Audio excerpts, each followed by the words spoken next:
Para, escuta e pensa. Primeira temporada, episódio 2. Descartes, sair do rochedo solitário. Good morning, class. We are here now to have another lesson. Oh, yeah, it is gonna be pushed. Oh, don't worry. You can all do it. I assure you. So let's start, please. Come on. Your arms up, your legs down. Get your ass moving round and round.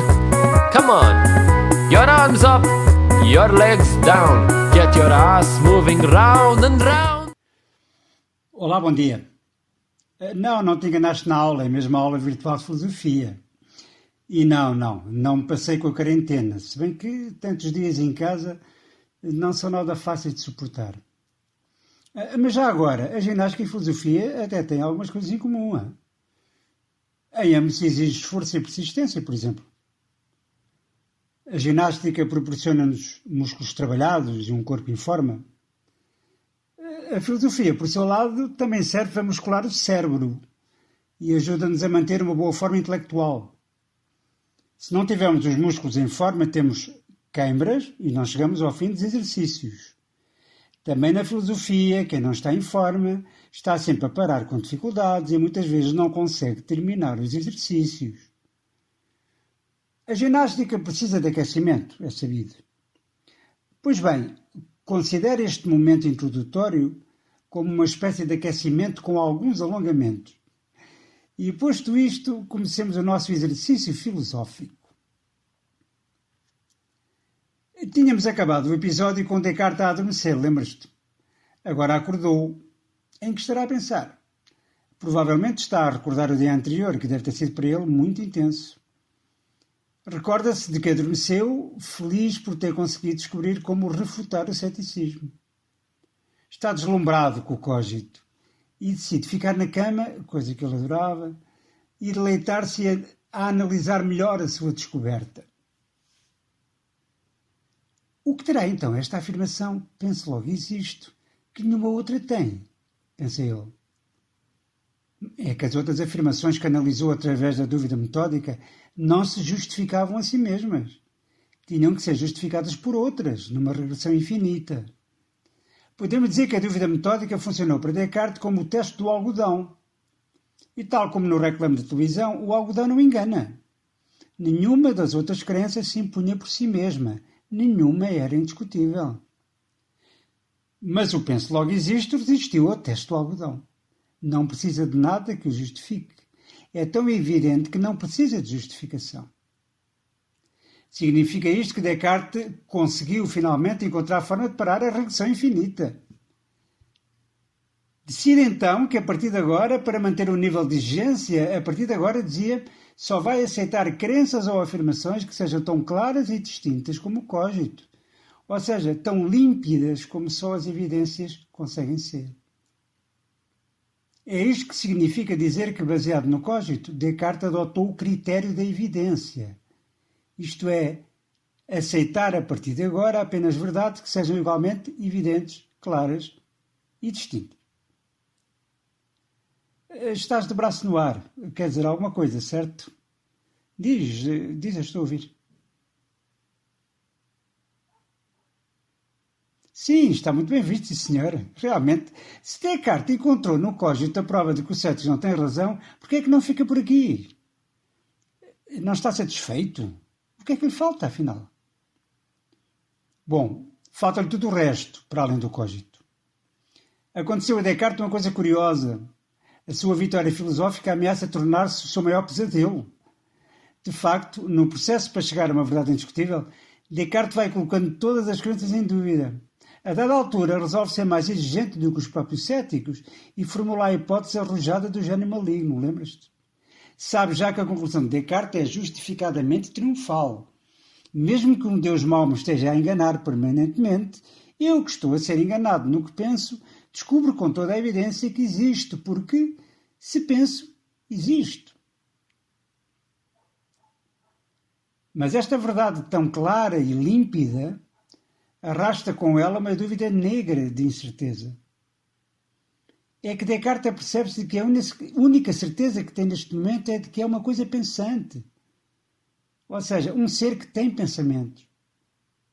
E enquanto não afastar de vez a hipótese do gênio maligno, que ele próprio criou, de resto, Descartes permanecerá apenas um ser que pensa, com dúvidas acerca de outras coisas fundamentais em relação às quais ele queria tanto ter certezas também. Por exemplo, será que tenho um corpo ou isso é uma ilusão? Existem realmente outras pessoas que interagem comigo? Outros eus, digamos? Ou isso também é uma manipulação do gênio maligno na minha mente? E o mundo lá fora? Será que existe ou é um cenário virtual, como referi no último episódio?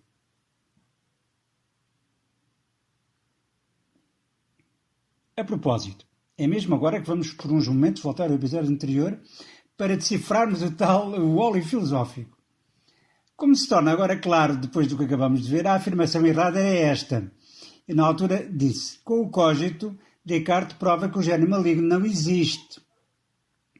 Esta afirmação aparece na parte final do episódio, lembras-te? Sabemos agora que isso não é verdade. Há, aliás, uma curiosa relação entre o cogito e a hipótese do gênio maligno. O cogito resiste ao gênio maligno, mas o gênio maligno também resiste ao cogito. Porquê? Porque a hipótese do gênio maligno não é suficiente para abalar a certeza do cogito. Mas o cogito também não prova que o gênio maligno não existe.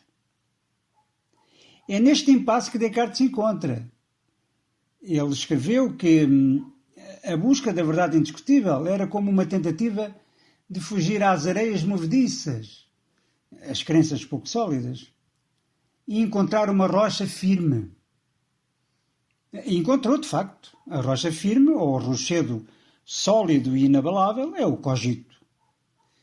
Mas, como já vimos, é um rochedo solitário, porque Descartes não tem certeza alguma sobre o que ele crê que o rodeia. Ele é para já o único ser que existe, e apenas como ser pensante. O seu passo seguinte vai ser agora tentar sair do rochedo solitário e encontrar outras verdades igualmente sólidas.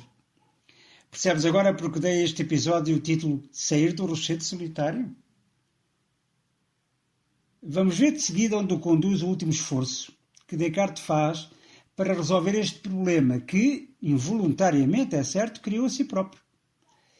Infelizmente, a solução encontrada não tem o brilhantismo do cogito, mas é igualmente filosoficamente muito interessante e desafiadora.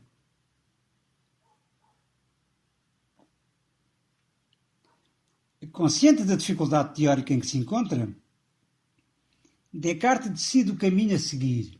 A ideia é esta. Se o problema reside na possibilidade de existir um gênio maligno, o que ele tem de fazer é afastar em definitivo essa possibilidade. Mas como fazer isso? A solução parece-lhe óbvia, provando que existe um Deus bom, porque um Deus bom não o enganaria, nem permitiria que existisse um Deus mau que o fizesse. Ou seja, no fundo, Descartes vai fazer o que antes dele muitos filósofos cristãos haviam feito, tentar provar a existência de Deus. Pela dimensão da tarefa já se pode ver que não vai ser fácil. Ao longo da história da filosofia houve várias tentativas nesse sentido, umas mais consistentes do que outras. Conseguirá Descartes resolver este problema filosófico? Sigamos o seu percurso. São dois os argumentos principais utilizados por Descartes. Neles, ele utiliza diferentes sentidos para a palavra ideia. As ideias que têm origem no sentido são por ele designadas ideias adventícias. As que são criadas pela imaginação com base nas ideias de sentidos são designadas ideias factícias. Finalmente, existem as ideias que criamos à nascença, que são as ideias inatas. Voltando aos argumentos, à primeira vista parecem a mesma coisa, porque ambos utilizam o conceito ou a ideia de perfeição. No entanto, ao analisarmos melhor, percebemos de que são dois argumentos diferentes, com diferentes características. Um dos argumentos é uma criação original de Descartes. O outro, uma reformulação ou adaptação do argumento já existente. Comecemos pelo argumento original, habitualmente designado por argumento da marca. Neste argumento, Descartes parte de uma constatação. Ele não é um ser perfeito. Porquê? Porque tem imperfeições, diz ele, a principal das quais é a de se enganar muitas vezes, ou ainda o de ter bastantes dúvidas.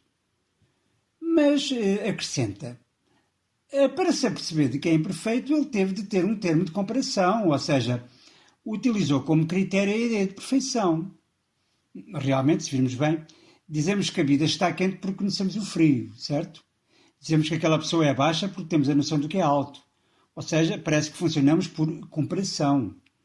Neste caso, é a ideia de imperfeito e a comparação com a ideia de perfeito. Mas de onde terá vindo essa ideia? Pergunta Descartes. Mais uma vez, fiel ao seu espírito meticuloso, ele vai colocar a hipótese uma a uma, até chegar a uma conclusão que lhe parece evidente. A primeira hipótese é a seguinte: será que aprendi essa ideia na minha experiência concreta no mundo, através de sentidos? Não pode ser, responde, porque nesta altura não temos sequer a certeza se o mundo existe. Lembras-te? E, além do mais, sabemos que os sentidos não são uma fonte segura de conhecimento. Afastada a primeira hipótese, Descartes formula uma segunda hipótese. Terá sido ele próprio, René Descartes, a criar a ideia de perfeição? Bom, também esta possibilidade não satisfaz Descartes, por duas razões principais. A primeira razão é a seguinte: não pode ter sido ele o criador da ideia de perfeição, porque um ser perfeito não pode dar origem a algo mais perfeito que ele próprio. Ou seja, o mais não pode ter origem no menos. Mas há outra razão que leva Descartes a afastar esta segunda hipótese, que é esta. Se tivesse capacidade para criar a ideia de perfeição, ele, Descartes, seria um ser perfeito e não um ser imperfeito.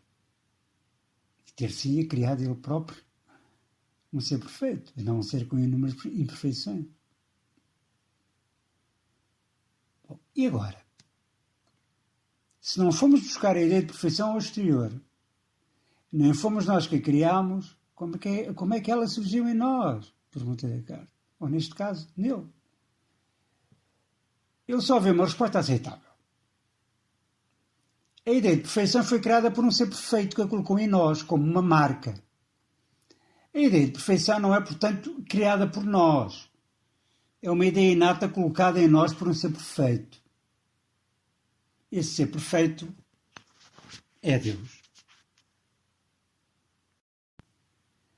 Ao contrário deste argumento, que utiliza informação empírica, a constatação de que existem imperfeições nos sentidos, por exemplo, e que por esse motivo é um argumento a posteriori, o argumento seguinte é puramente a priori, porque tenta provar a existência de Deus única e exclusivamente através do pensamento. Neste argumento, que é uma espécie de versão matemática do argumento ontológico do filósofo medieval Santo Anselmo, Descartes pretende provar que se pode concluir que Deus tem necessariamente de existir pela simples análise da própria ideia de perfeição. Mas repara na diferença. O outro argumento tentava descobrir a origem da ideia de perfeição. Este não faz isso. Este analisa em si mesmo a própria ideia de perfeição, sem se preocupar com a sua origem. Ok? Voltemos ao argumento ontológico. O argumento tem a estrutura de uma analogia e nele se faz uma comparação entre a ideia de perfeição e um triângulo. O argumento é este. Ao analisarmos a ideia de perfeição, constatamos que, por definição, a perfeição não pode faltar, seja o que for. De facto, algo perfeito é que faltasse alguma coisa, não seria já perfeito, não é verdade? Descartes faz uma analogia matemática, indo buscar a ideia de triângulo. Um triângulo, diz ele, tem, por definição, 3 lados e 3 ângulos. De facto, é impossível conceber um triângulo de outra forma. Ele acredita que o mesmo se passa com a ideia de perfeição. Por definição, algo perfeito tem necessariamente de não faltar rigorosamente nada, sob pena de cairmos em contradição. Assim como a um triângulo não pode faltar ter 3 lados e 3 ângulos, assim também à ideia de perfeição não pode faltar nada, muito menos uma propriedade fundamental, que é a existência. Se faltasse a probabilidade de existir, pensa Descartes, teríamos uma perfeição imperfeita, digamos, o que não faz qualquer sentido. Portanto, acrescenta ele, podemos concluir que, existindo a ideia de perfeição, tem de existir um ser perfeito. Esse ser perfeito é Deus. Provada a existência de Deus através destes dois argumentos, que para Descartes são evidentes, pode finalmente afastar-se a hipótese do género maligno que tantas dificuldades lhe estava a causar. O raciocínio final de Descartes é este. Se Deus existe, o género maligno não existe. Ou dito de outra forma, se existe o Deus bom, não pode existir simultaneamente um Deus mau. E como Deus não é enganador, Descartes pode agora crer que não é ilusão que tem um corpo, que existem outros eus e que o mundo existe. E assim se chega ao fim da busca filosófica de Descartes. Começa com a dúvida metódica, através da qual descobre o cogito. Do cogito parte para Deus, que lhe permite afastar a hipótese de género maligno e garantir a existência do mundo onde ele existe, não já enquanto pensamento, mas com um corpo. Um mundo repleto de seres dotados de corpo e espírito, como ele. Descartes pode agora suspirar de alívio e sair do rochedo solitário em que se encontrava. Como se pode constatar, o penso logo existe é a primeira verdade. Mas o fundamento último de tudo é Deus, segundo Descartes. Se fosse há uns anos, este episódio acabaria aqui. E sabes porquê? Porque durante muito tempo os estudantes do secundário estudavam história da filosofia. Aprendia-se o que dizia um filósofo e saltava-se para outro. E depois para outro, e depois para outro. Mas agora não é assim, infelizmente. Já Kant, que já conheces, no século XVIII, defendia que não se deve ensinar filosofia, mas sim ensinar a filosofar. Por isso começaste no 10º ano com a lógica, que te forneceu as ferramentas indispensáveis para pensares de modo autónomo, crítico e pessoal. Mas também se aprende filosofando com, e por vezes contra, os filósofos mais consagrados. É por isso que te vou apresentar aqui, ainda que de forma resumida, algumas das críticas ou objeções que se fizeram à filosofia de Descartes. Não o faço para fechar o assunto, hein? Mas para te abrir horizontes na tua própria reflexão.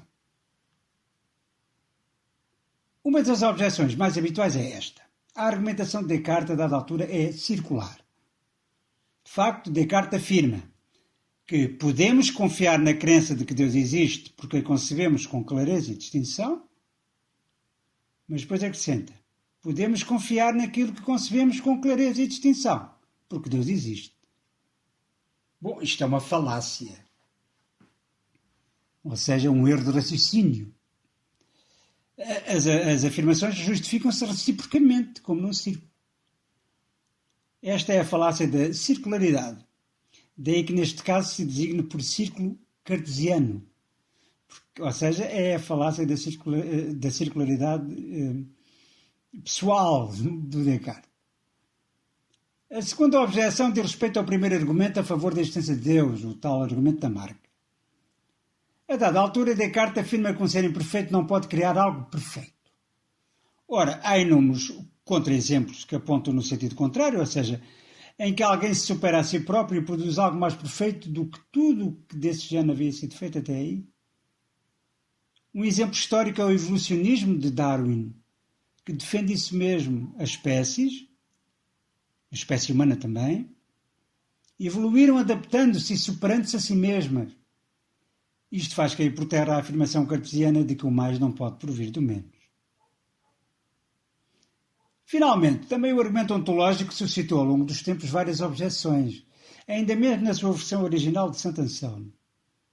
O argumento é contraintuitivo, porque do facto de se ter uma ideia de algo perfeito não se segue necessariamente que exista um ser assim, com esse tipo de características. Assim apresentado, o argumento permite consequências absurdas. Esta objeção foi apresentada pela primeira vez por um monge contemporâneo de Santo Anselmo, chamado Gaunilo de Marmoutier, Para mostrar que o argumento tem consequências absurdas, substituiu o conceito de Deus pelo de ilha perfeita, concluindo que, seguindo o raciocínio, também neste caso teríamos de admitir a conclusão absurda de que tal ilha perfeita teria de existir. Outra objeção a este argumento consiste em mostrar que a existência não é uma propriedade. Kant, de quem já falámos, reparou que considerar que a existência é uma propriedade dos seres é errado. Por exemplo, se eu disser o céu é azul, azul é uma propriedade do céu, neste caso. Mas se disser que o céu existe, não estou a acrescentar nenhuma propriedade ou característica própria do céu. Para ter propriedades, um ser tem de previamente existir. Portanto, a existência não é uma propriedade. Para terminar, um último reparo. Quando fala de Deus, Descartes utiliza a concepção teísta de Deus, segundo o qual Deus é o único, criador de tudo quanto existe, omnisciente, omnipotente e sumamente bom. Repara aqui no único. Neste caso, faz sentido concluir, como faz Descartes, que se Deus existe, o genérico não existe. Mas se a concepção de Deus for, por exemplo, politeísta, já é admissível que existam vários deuses ao mesmo tempo. Certo? E chega, pelo menos por agora. Eu costumo dizer que a filosofia é um pouco como um ténis de mesa ou ping-pong. Um filósofo tenta resolver um problema filosófico através de teorias, suportadas por argumentos. Depois quem o lê ou ouve de forma crítica, interroga-se, será que ele tem mesmo razão? E se achar que não, apresenta críticas ou objeções. Mas depois há outro filósofo que entra no jogo do ping-pong e responde às objeções com outras objeções. Neste sentido, a história da filosofia mais não é do que um já longo e fascinante jogo de ping-pong. Também tu podes e deves entrar nesse jogo, pensando pela tua própria cabeça sobre os problemas filosóficos. Vendo bem, é isso que chama filosofar. Bom, este episódio está mesmo a chegar ao fim. Eu volto amanhã com David Hume e um debate filosófico com Descartes, que promete ser musculado. Retomando a analogia que fiz no início entre a ginástica e a filosofia, apetece-me dizer-te que é bom que te prepares para te apresentares em boa forma. Bom treino e até amanhã. Para, escuta e pensa. Ideia original, argumento e locução, Caso Café. Edição áudio, Maria Miguel Café. Música, It's All Worth It, Gomes.